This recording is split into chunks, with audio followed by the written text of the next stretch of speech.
Alright, don't know how we're going here, but welcome to my VR gallery.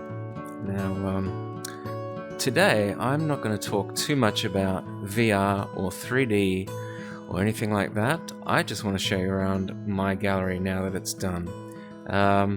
It's taken me a long time to get this functional in VR with a third-person character that you see in front of me. It is a little slow and glitchy. I still have to work out how to record it better so that it's not so glitchy. Anyway, it is functioning. So the first thing we're going to do is have a look at this painting now. Just take note that most of the paintings in this gallery are relatively to scale, except this one isn't. It's bigger than it appears. It's probably about a third bigger. It's still a largish painting, but it's not quite that big. So I did this painting when I lived on a large property in Harcourt North. Beautiful elevated property with gum trees and granite rocks and wallabies, echidnas, etc. Stunning place. So there's not much to say about this one. It's currently in Soho Gallery and it's for sale. For exact dimensions, contact the gallery. I can probably show you close up if I do this. There we go. What can we see? There we go. A little close up of the magpie. Sort of looking around at a few details here. Get a little closer.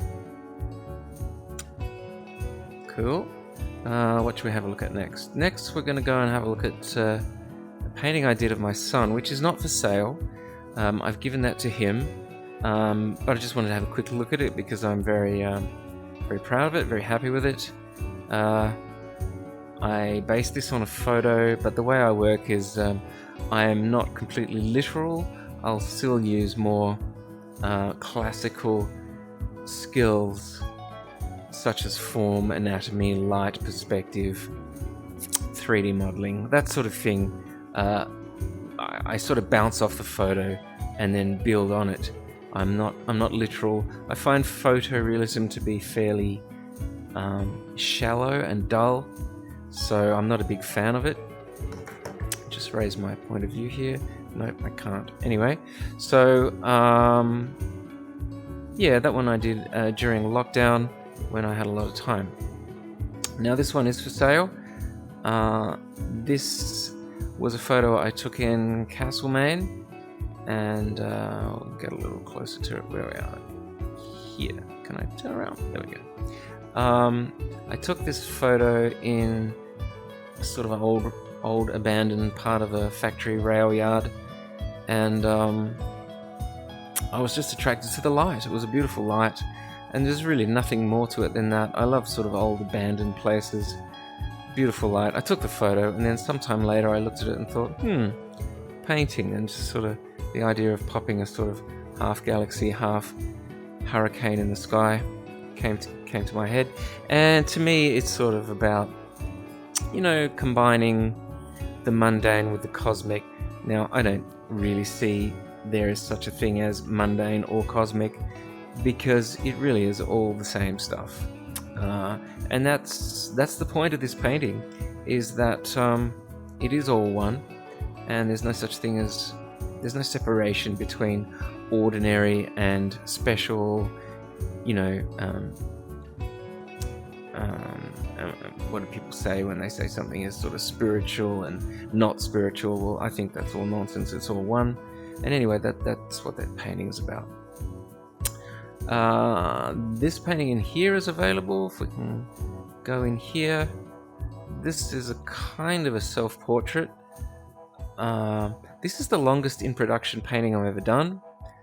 Not because of any great technical sort of difficulties, but just because I couldn't make up my mind. It just took me forever to sort of finally settle on the final product.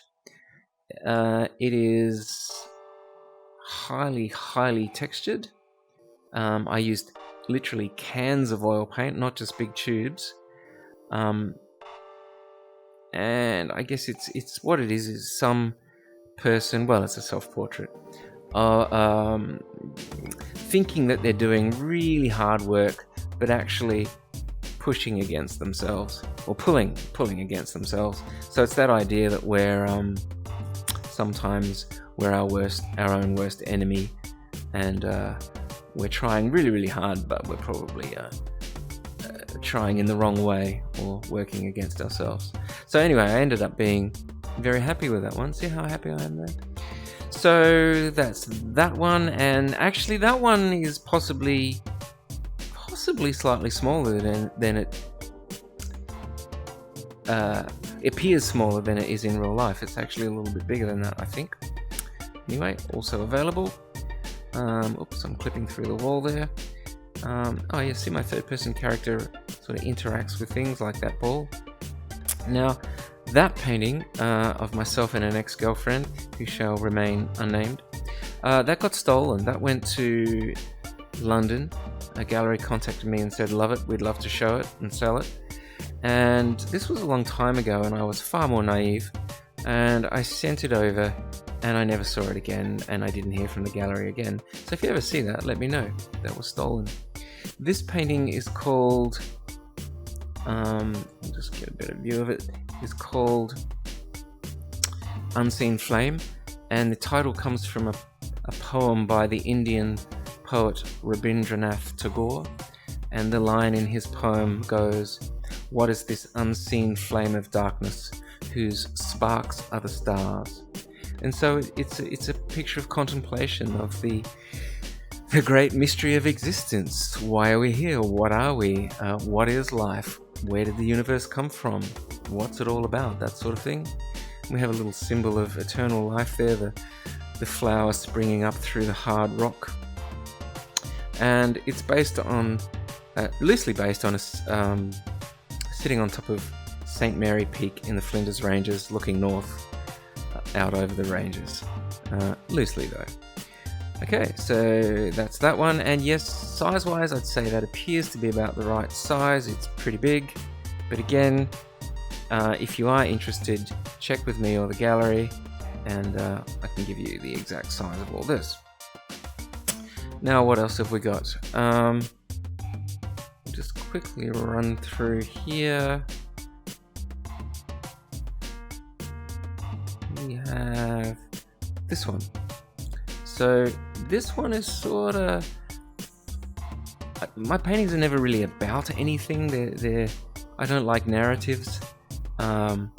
Think of them more like music without words, or poems even, or koans more likely.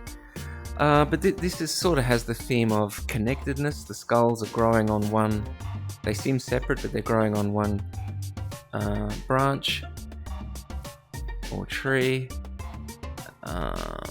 Sorry, having a little clipping problems here. There's a little symbol of new life growing through one of the skulls. There's a little, can I get a little closer here? A little dancing fire spirit down there. There's a little dancing something, some kind of sign or symbol or something. Now there's a little sign here that says barns burned down. Now I can see the moon burnt down. And that sort of refers to that idea that when you lose something, something else is gained. As Picasso said, you can't create without destroying, nor can you destroy without creating something. Yeah, so that one's available. Size seems about right. Again, reasonably large. Now this one over here is probably actually appears larger here than it is in real life. It's not quite this big. Just a little sort of sketchy, cartoony thing. A little play on seriousness versus pragmatism. So the figure on the left is worried that he's dead, whereas Mickey is cheerily asking, "Do you feel dead?" He says no, and he's saying, "Well, I guess you're not then." And that's just sort of a little, when we're getting a little bit overly serious, we can perhaps look on the more pragmatic, obvious, lighter side without getting too bogged down in quagmires of philosophy and introspection and self-doubt, etc. So a little fun one there. Most of the paintings in here are sold, by the way,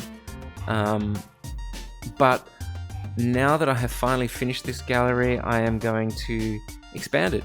It's going to have my animations in it, photography, and many, many more paintings. I have more available work, by the way. Just for the moment, I was just happy to get this little gallery up and running and working. Now that I have, I can expand it, add to it, improve it, etc. But lastly, before I go, I'd just like to have a quick word about this painting. This is a favorite of mine. This is a portrait of local scientist Lynn Kelly. She is a bit of a polymath. She's a mathematician. She is a spider expert, having written a number of books on spiders. We'll see up close here.